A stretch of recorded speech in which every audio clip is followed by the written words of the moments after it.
오늘 말씀의 주제는 믿음으로 환경을 극복한 사람, 이런 제목입니다. 예수님은 다윗의 후손으로 오셨습니다. 우리가 마태복음을 보면 예수 그리스도의 족보가 나와요. 족보가. 근데 그 족보 가운데 남자와 여자가 나옵니다. 근데 거기에 나오는 남자와 여자 대부분의 사람들이 흠이 있는 사람들이에요. 대부분의 사람들이 약점 있는 사람들. 아니, 대부분이 아니라 거기에 나오는 거의 모든 사람이 약점이 있어요. 약점이 있는 사람들이에요. 오늘 본문은 우리가 택한 본문 사무엘상 16장 6절에서 12절 이 말씀에 보면 이 말씀의 내용은 그거예요. 다윗이 이제 왕으로서 임관식을 하는 거예요. 하나님의 임관식. 왕으로 세움을 받는 거예요. 기름 부음을 받는 그런 예식이에요. 근데 이 중요한 구절에 정작 다윗의 이름은 나오지 않아요. 6절에서 12절에 보면 다윗의 이름이 한 번도 나오지 않습니다.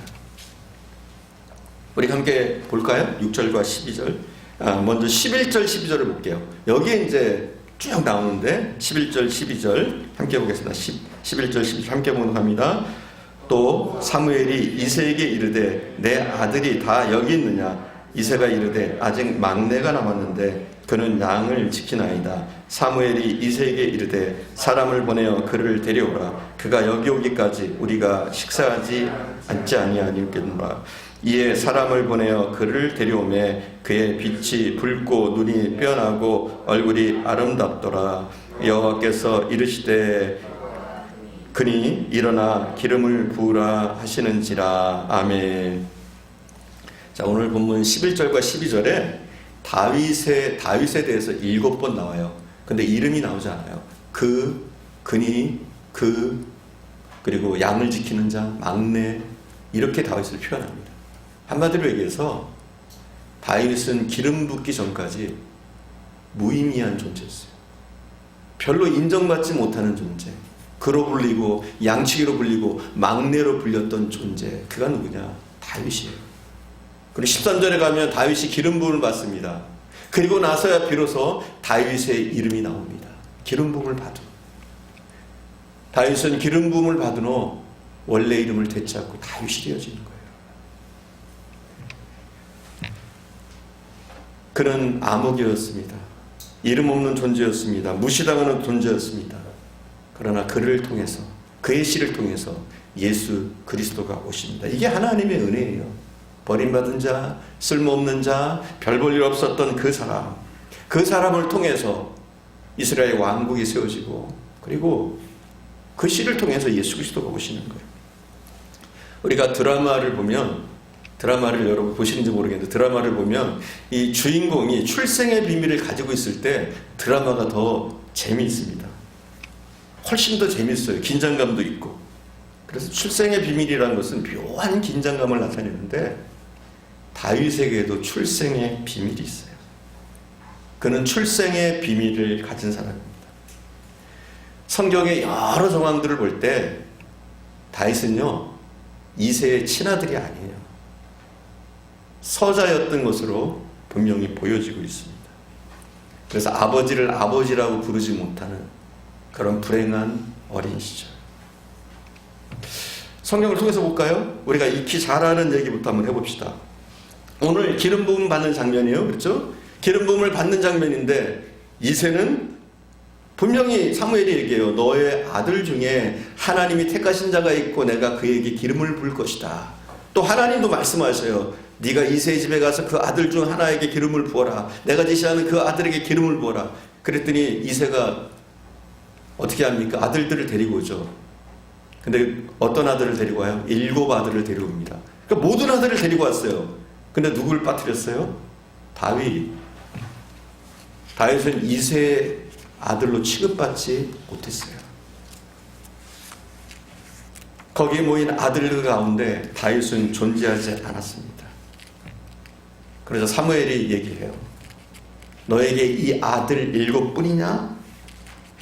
이렇게 사무엘이 이새에게 묻습니다. 그러자 이새가 뭐라고 하느냐? 아직 막내가 남았는데 그는 양치기입니다. 이렇게. 아들이 있긴 한데 그건 아들이 아니라 양치기입니다 이거예요 여러분. 원문대로 하면 아들이 아니에요. 양치기로 키워졌어요. 허드렛 일이라 하는 그런 자식으로, 버림받은 자식으로 다윗은 자라납니다. 그리고 우리가 잘 아는 이야기, 다윗과 골리앗의 전쟁이 있어요. 다윗과 골리앗의 싸움이 있죠, 그렇죠?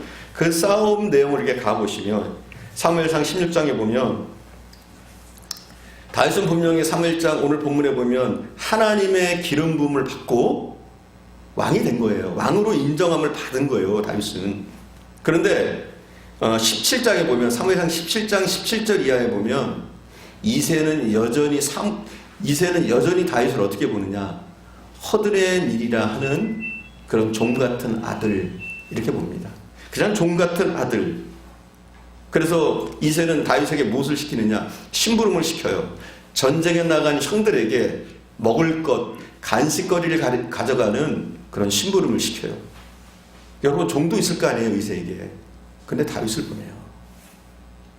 그 위험한 전쟁터에 아들인 다윗을 보낸단 말이에요. 그리고 그 위험한 전쟁터로 가는 아들에게 뭐 조심해라 이런 말 한마디가 없어요. 오히려 뭐라 그러느냐, 너는 형들에게 갔다 왔는지 안 갔다 왔는지 징표를 내게 가져와라, 이렇게 얘기해요. 우리 함께 볼게요. 말씀을 볼게요. 사무엘상 17장 17절 18절입니다. 17절 18절 우리가 함께 보겠습니다. 17절 18절 찾아놨어요, 여러분. 이새가 그의 아들 다윗에게 이르되 지금 내 형들을 위하여 이 볶은 곡식 한 에바와 이 떡 10덩이를 가지고 진영으로 속히 가서 내 형들에게 주고 이 치즈 10덩이를 가져다가 그의 천부장에게 주고 내 형들의 안부를 살피고 증표를 가져와라. 자, 본문의 내용을 쭉 살펴보면, 영어나 원문을 살펴보면 그래요. 그가 단순하게 한 번 이런 일을 한 게 아니에요. 여러 차례 계속해서 이런 허드렛 일들을 도맡아 하는 아들. 여러분, 이런 막내가 어디 있어요? 보통 부모님들 그렇지 않거든요. 정말 자기의 친자면 그렇게 하지 않아요. 그런 허드렛 일들을 막내에게 시키지 않는단 말이에요. 그런 위험한 전쟁터로 막내를 보내지 않는단 말이에요. 그리고 더 재미난 사실이 있어요. 그건 뭐냐면 큰형 엘리압의 반응이에요. 힘들게 볶은 곡식을 가지고 전쟁터로 찾아온 그 동생에게 그 형 엘리압은 어떤 반응을 일으키느냐, 우리가 사무엘상 17장 28절인데요. 함께 봉독하겠습니다. 큰형 엘리압이 다윗이 사람들에게 하는 말을 들은지라 그게 다윗에게 노를 바라여 이르되 내가 어찌하여 이리 내려왔느냐, 들에 있는 양들을 누구에게 맡겼느냐, 나는 내 교만과 내 마음의 완악함을 아노니 내가 전쟁을 구경하러 왔도다. 참, 이건 말도 안 되는 거예요. 어떻게 보면 목숨을 걸고 자기에게 먹을 것을 갖다 주려고 온 동생에게 수고했다, 얼마나 힘들었냐, 이런 얘기가 전혀 없어요. 그리고 뭐라 그래요? 넌 교만하다, 건방지다, 양은 어떻게 하고 여기 왔느냐, 장난치려고 왔냐, 뭐 이렇게 오히려 혼을 내요. 동서고금을 막론하고요, 막내는 귀염둥이에요. 그렇게 취급받잖아요, 그렇죠? 그래서 누구보다도 아낌을 받고 위함을 받는 것이 막내란 말이에요, 막내. 그런데 큰형 엘리압이 다윗을 막내 취급하지 않습니다. 형의 태도를 보면 분위기가 좀 이상해요.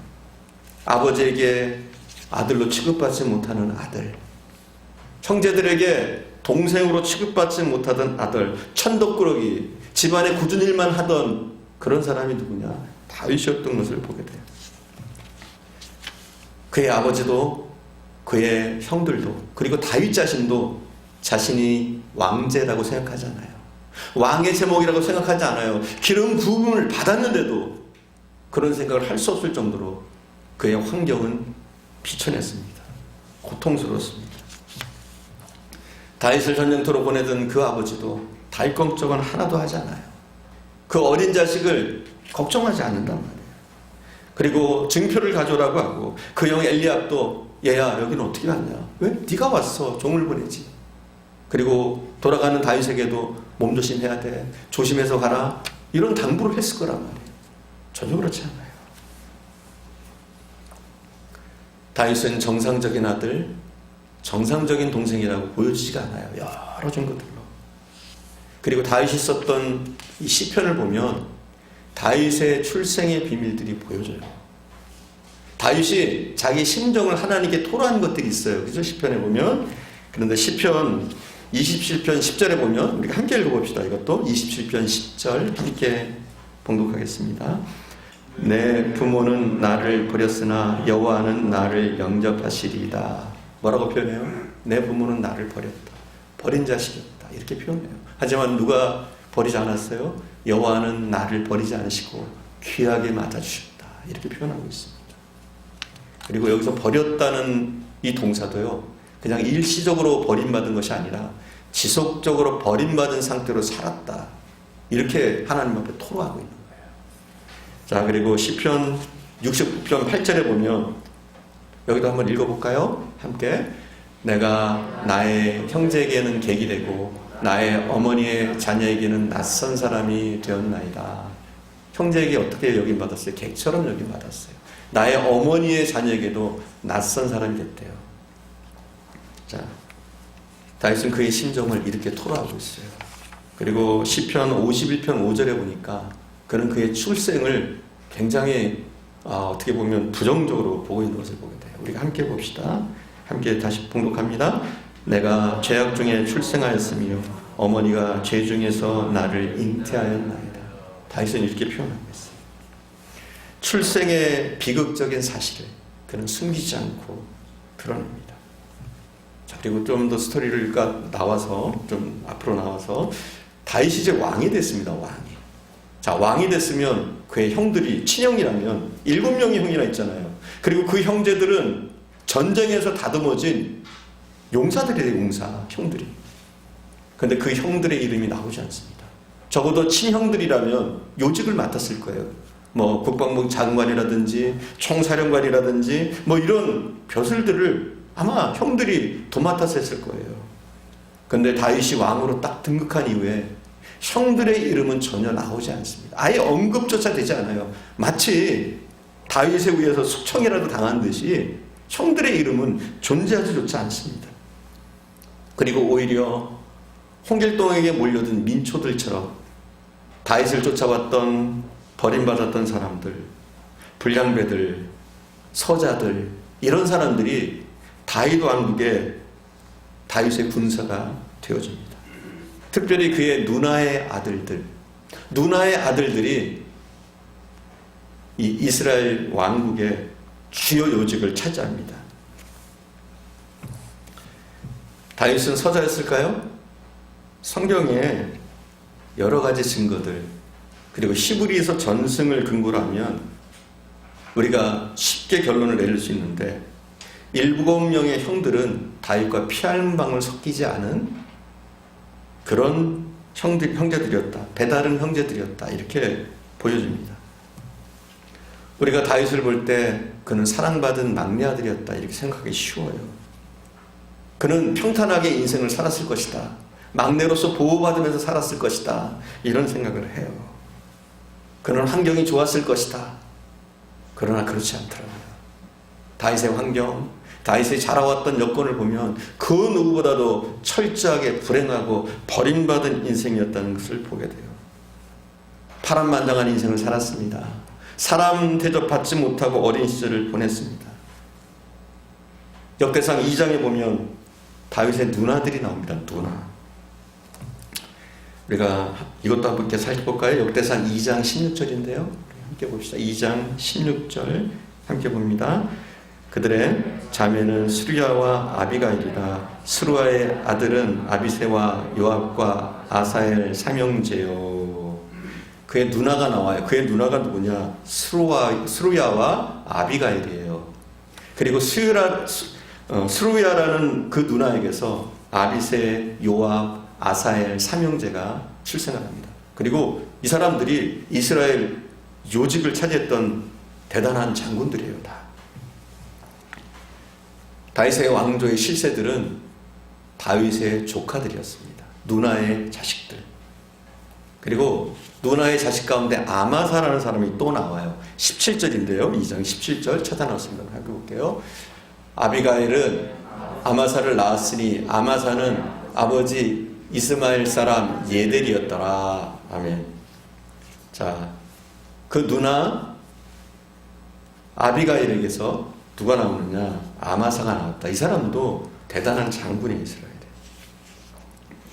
그리고 우리가 조금 더 가서 사무엘상 7장 25절에 보면 다윗의 친누나의 아버지가 이새가 아니었어요. 전혀 다른 이름이 나옵니다. 아비가일과 스루야의 아버지는 이새가 아니라 다른 인물이었던 것을 보게 돼요. 사무엘하 17장 25절에 보니까 우리가 함께 볼게요. 17장 25절. 자, 함께 봉독하겠습니다. 압살롬이 아마사로 요압을 대신하여 군 지휘관으로 삼으니라. 아마사는 이스라엘 사람 이드라라 하는 자의 아들이라. 이드라가 나하스의 딸 아비갈과 동침하여 그를 낳았으며 아비갈은 요압의 어머니 스루야의 동생이었더라. 아멘. 다윗의 누나 아비갈이 나오고 또 누가 나와요? 스루야가 나옵니다. 근데 이 스루야와 아비가일의 아버지가 누구라고요? 나오잖아요. 나하스 이렇게 나와요. 그 누나들의 아버지는 이새가 아니에요. 나하스라는 사람이에요. 그리고 아마도 다윗도 나하스의 아들일 가능성이 굉장히 많아요. 유대 전성에 의하면 이렇습니다. 다윗의 아버지가 죽은 거예요. 그리고 그때 다윗은 임신 상태였다. 그 어머니에게 의해서 임신한 상태, 임신한 몸으로 그 어머니는 이새와 결혼을 했다. 이렇게 전승은 이야기를 하고 있어요. 그리고 히브리서 전승에는 다윗의 어머니의 이름도 나옵니다. 그게 누구냐? 니체벳이었다고 그래요. 뭐 이건 정확하지 않아요. 전승이니까 우리가 이것을 신뢰하고 믿을 수는 없어요. 하지만 그 전승의 이야기, 성경의 뒷이야기 여기에 보면 그 어머니는 니체벳이었다 얘기를 해요. 분명한 것이 있어요. 다윗과 형제들은 완전히 다른 배다른 형제였어요. 다윗이 이새의 아들이었냐? 아니면 나하스의 아들이었냐? 이건 굉장히 우리가 고민해 볼 필요가 있어요. 하지만 정황들로 볼 때, 이새의 행동들로 볼 때, 이새가 다윗을 대하는 모습들을 볼 때, 막내 아들을 양식이나 시키고 허드렛 일을 시키는 거 볼 때 일반적인 아버지가 할 수 있는 행위는 아니었다. 이렇게 보여집니다. 다윗은 암흑이었습니다. 버림받은 자식, 인간 취급받지 못하는 그런 자식이었습니다. 그는 버림받았습니다. 형제들에게, 그 아버지에게 버림받았습니다. 하지만 하나님은 그를 택했습니다. 하나님은 그를 긍휼히 여기셨어요. 그리고 연약한 그를, 불행한 그를 들어서 이스라엘의 최고의 왕으로 삼으십니다. 하나님이 다윗을 기름 부으시는 거예요. 이새 집안에 입적됐던 다윗을 통해서 예수 그리스도의 구원의 족보가 시작되는 거예요. 이것이 복음이에요. 이게 은혜인 거예요. 하나님은 쓸모없는 인생, 버림받은 인생, 그 인생들을 통해서 하나님은 역사하신다는 거죠. 아마도 이새의 첫 번째 부인은 미스 이스라엘쯤 됐을 것 같아요. 키가 큰 이새의 첫 번째 부인이요. 그러다 보니까 형들은 다 키가 컸어요. 장대했어요. 그리고 이새 같은 경우에는 그의 아들들에게 굉장한 자긍심을 가지고 있었던 것 같아요. 특별히 세 아들, 그들에게 엘리압, 아미나답, 삼마에게 특별한 자긍심. 내 아들은 대단하다, 훌륭하다, 멋진 아들들이다. 이런 자긍심을, 굉장한 자긍심을 가지고 있었던 것 같아요. 반면에 다윗의 외모는 그 당시에는 별로 인정받지 못하는 외모였어요. 아마도 다윗의 어머니는 야리야리한 여인이었을 것 같아요. 키도 그렇게 크지 않고 야리야리하면서 눈이 좀 초롱초롱한 그런, 오늘날로는 굉장히 이쁜 여성상인데 그 당시에는 그러지 않았던 것 같아요. 여자가 됐건 남자가 됐건 좀 몸집이 있는 그런 사람들이 인정받았다. 특별히 남자들은 더 그랬어요. 자, 다윗의 외모는 어땠느냐? 여성스러웠을 것이다. 아이돌 같았을 것이다. 이렇게 보시면 돼요. 오늘날의 아이돌 같은 모습. 오늘날이야 와 하고 화나겠지만 그런 아이돌 같은 모습. 옛날 그 고대에 전쟁을 하던 시절에는 그런 사람들은 별 볼 일이 없게 여겨졌어요. 쟤 여자래요. 여자래요 하면서 놀림받는, 여자래요 하면서 놀림받는 아마도 그런 존재였을 거라고 이렇게 보여져요. 그러다 보니까 하나님이 사무엘에게 뭐라고 그래요? 너는 외모를 보지 마라. 이렇게 해요. 사람은 외모를 보거니와 나 여호와는 마음의 그 중심을 보느니라. 이렇게 얘기하잖아요. 오늘 본문에 보면. 그게 뭐냐면 다윗의 외모가 그 당시에는 초라한 외모일 수 있다는 거예요. 왕제로 선택받을 외모는 아니었을 것이다. 이렇게 보여진단 말이죠. 그 당시에 왕제는 어떤 사람들이에요? 사울 같은 사람이에요. 사울 같은. 사울이 어땠습니까?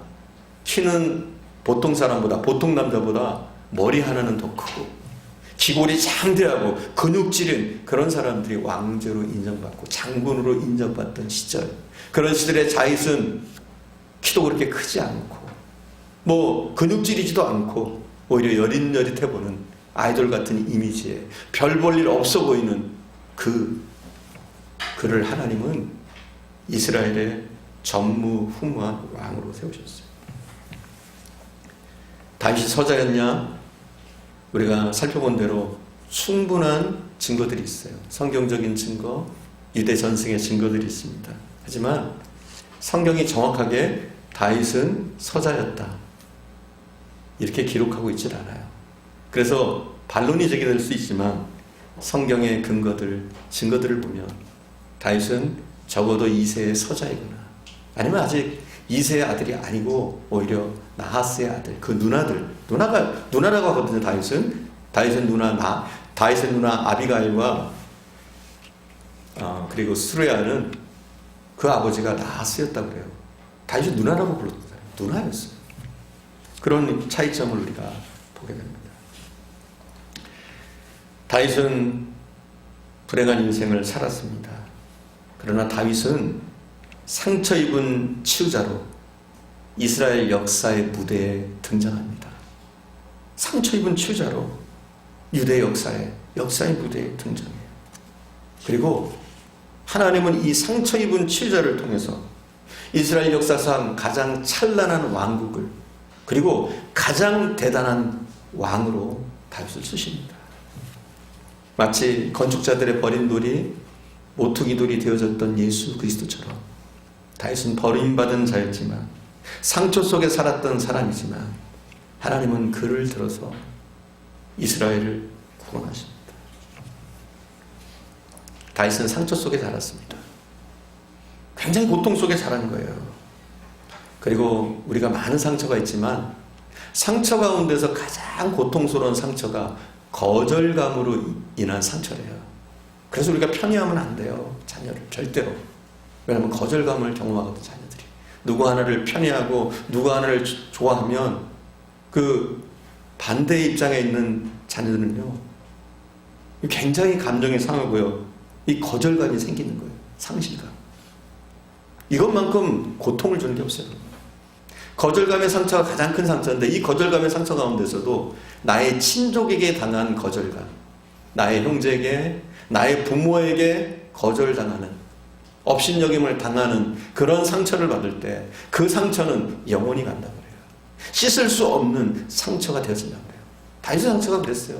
씻을 수 없는 상처, 고통스러운 상처, 평생을 갈 수밖에 없었던 상처. 하지만 다윗은 하나님을 만났어요. 하나님이 그를 쓰셨어요. 하나님이 그를 통해서 일하셨어요.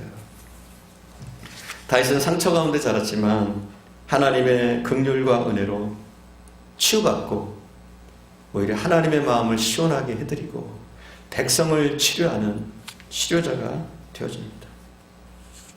그는 많은 상처를 받았지만 상처 가운데 매이지 않았습니다. 오히려 백성들의 상처를 치유합니다. 그 나라, 그 시대 상처를 치유하는 상처 입은 치유자가 되어집니다. 상처 입은 치유자, 오늘 우리는 다윗을 살펴보면 깨닫게 되는 중요한 것이 있어요. 중요한 결론이 있어요. 그게 뭐냐면, 우리가 하나님의 은혜 가운데 있을 때, 우리의 불행한 환경이 우리를 불행하게 할 수 없어요. 아무리 불행한 환경이 있다고 할지라도 그 불행한 환경이 나를 불행하게 할 수가 없어요. 우리가 예수님의 은혜로 구원받은 자녀가 되었다면 더 이상 불행한 환경이, 아픔들이 결코 우리를 불행하게 할 수가 없어요. 많은 사람들은 그런 얘기를 해요. 자신의 약점 때문에, 자신의 상처 때문에 나는 이 모양이 되었다 핑계합니다. 핑계를 댑니다.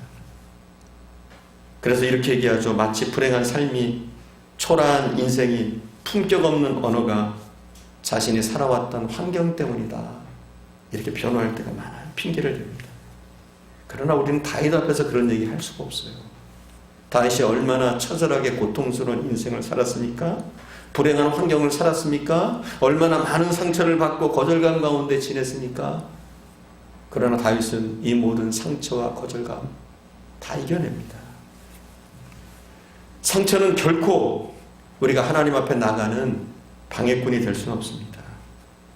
하나님의 만지심과 하나님의 치료하심을 이 상처가 막아설 수 없습니다. 오히려 우리가 받았던 그 상처들은 하나님께로 나가는, 하나님의 긍휼을 덧입는 오히려 은혜의 길이 되어집니다. 오히려 하나님 앞에 쓰임받고 하나님이 들어 쓰시는, 하나님의 마음에 합한 자가 되는 지름길이라고 볼 수 있습니다. 다윗은 자신의 아픔으로 하나님의 아픔을 치유해 드립니다. 그는 사람의 아픔만이 아니에요. 하나님의 아픔도 치유해 드려요. 하나님의 아픔이 무엇이냐? 왕을 세운 거였어요. 이스라엘은 하나님이 통치하는 그런 나라였어요. 근데 백성들이 아우성을 칩니다. 우리도 다른 나라처럼 왕을 세워서 하나님이 아닌 왕이 좀 통치하게 해주세요. 이런 요청을 합니다. 그랬더니 하나님이 그걸 들으시고 왕을 세우십니다. 백성들이 원하는 왕을 세우셔요. 그 왕이 뭐냐? 외모가 출중하나, 키가 다른 사람보다 머리 하나는 더 크고 기골이 장대하고 장군감이 사울을 백성들의 요청에 의해서 왕으로 세우는 거예요. 근데 이 사람이 어땠습니까? 하나님의 마음에 전혀 합하지 않아요. 하나님께 너무나 불순종합니다. 자기 멋대로 하나님께 제사를 드리고, 그 당시에 제사는 선지자가 드려야죠. 제사장이 드려야죠. 근데 월권행위를 합니다. 하나님께 철저한 불순종인 거예요. 그리고 하나님이 아말렉을 진멸하라고 해요. 전쟁에서 아말렉에게 이기면 거기에 있는 모든 것, 가축이 됐건 사람이 되었건 모두 죽여라, 진멸해라, 이렇게 얘기를 합니다. 근데 사울은 하나님의 명령을 어기지 않아요. 우리는 이거를 그렇게 나쁜 범죄로 생각하지 않는 분들이 있어요. 그런데 이게 뭐냐면 하나님은 이 아말렉과의 전쟁을 심판의 전쟁으로 여긴 거예요. 하나님의 심판을 내리는 전쟁으로. 그리고 사울을 도구로 삼았던 거예요. 그런데 사울은 이 하나님의 심판의 전쟁을 싸구려 전쟁으로 만들어버립니다. 노량물이나 탈취하는 그런 비열한 전쟁으로 만들어버리는 거예요. 그래서 하나님은 후회하십니다. 아파하십니다. 고통스러워하십니다. 이게 하나님의 상처예요. 다윗은 이러한 하나님의 상처를 치료해드리는 치료자. 하나님이 다윗에 대해서 이렇게 표현하시잖아요. 다윗은 내 마음에 합한 자다. 내 마음을 시원하게 해주는 자다. 이렇게 하나님 표현합니다. 다윗은 자신의 상처, 자신의 약점, 불행한 환경에 파묻혀 살지 않았습니다. 불행한 환경 때문에 울고 있는 것이 아니라 오히려 하나님의 아픔을 달래드리는 상처 입은 치유자의 삶, 그 시대의 역사를 치료하는 사람, 백성들의 아픔들을 달래고 치료하는 사람으로 세워집니다. 저는 신구약 성경 가운데 가장 존경할 만한 인물 꼽으라면 다윗을 꼽을 수 있습니다. 사사시대 이 끝자락에 이 이스라엘 나라는 변두리 부족이었습니다. 망해가는 민족이었다고 봐도 과언이 아닐 정도였어요. 그런 다윗은 이 나라를 강성한 왕국으로, 세계 최고의 강국으로 그가 세웁니다. 그리고 그 당시에 있었던 양극화, 사회적인 갈등, 이런 문제들을 치유하는, 공의와 정의를 그 나라에 실현하는 위대한 왕이 됩니다. 백성들이 희망이 되고 그들의 아픔과 상처를 치유하는 온전한 치료자, 그는 세움을 받습니다. 성경은요, 다윗을 그냥 단순한 고유명사로 표현하지 않아요. 물론 다윗은 고유명사예요, 원래는 고유명사. 그러나 이 다윗이란 이름은 나중에는 어떻게 되느냐, 성경 속에서 다윗의 이름은 정의의 상징이 되어져요. 평화의 상징이 되어져요. 이런 일반 명사로 변화됩니다. 다윗의 이름은 신구약 성경에 900번 나와요. 오히려 예수님의 이름보다 더 많이 나와요. 그만큼 다윗이 대단한 인물로 성경을 기록하고 있다는 거죠. 물론 다윗은 실수와 약점이 많았던 사람이에요. 실수와 약점. 그런데 이 실수와 약점들을 믿음으로 이겨냈던 사람. 그러니까 한마디로 하나님의 은혜로 하나님께 쓰임받았던 사람. 이신칭의의 대표라고 볼 수 있어요. 아, 하나님은 이런 사람도 쓰시는구나.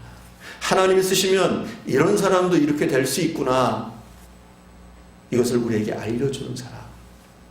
그 사람이 다윗이란 말이에요. 그리고 요한계시록에 가면 마지막 날 이 다윗의 이름은 승리의 이름이 되어집니다. 마지막 날 다윗의 이름은 면류관의 이름이 되어져요. 면류관의 이름. 오늘 다윗은 우리에게 말합니다. 특별히 불행을 당하고 마음에 아픔이 있고 상처가 있고 그 거절감이 있는 사람들에게, 불행한 기억 속에 살고 있는 사람들에게, 아니 어쩌면 지금 현재 불행한 환경 가운데 불행하게 사는 사람들에게 다윗은 우리에게 얘기합니다. 불행한 환경이 결코 우리를 불행하게 할 수 없다. 이렇게 다윗은 분명히 우리에게 말하고 있습니다. 사랑 여러분, 고통스러운 환경 가운데 있습니까? 또 어린 시절, 자라온 시절 가운데 인정받지 못하고 거절당하고 고통을 겪고 불리한 환경 가운데서 자란 분들이 있습니까? 여러분, 이게 문제가 아니더라고요. 다윗의 모습은요. 적어도 이곳에 있는 분 가운데는 다윗만큼 불행했던 분은 없는 것 같아요. 어린 시절에 그렇게 취급받으면서 살아왔던 분은 없는 것 같아요. 큰 상처를 안고 배신감을 가지고 살았던 다윗 같은 사람은 없는 것 같아요. 우리가 아는 것처럼 다윗은 또 어떤 상처가 있습니까? 그 장인에게도 버림받잖아요. 장인이 자기를 죽이려고 하는 그런 상처들을 안고 살았던 사람이 다윗이에요. 하지만 다윗은 하나님의 은혜로 이 모든 상처, 환경적인 어려움, 고통들을 다 겪고 승리하는 사람이 되어집니다. 승리의 이름이 되어집니다. 불행과 고통의 이름이 아니라 오히려 승리의 이름, 하나님의 영광의 이름, 하나님의 마음에 합한 사람의 이름이 되어집니다. 저는 사랑하는 우리 분당교회 성도들이 이런 사람들이 되어지길 바랍니다.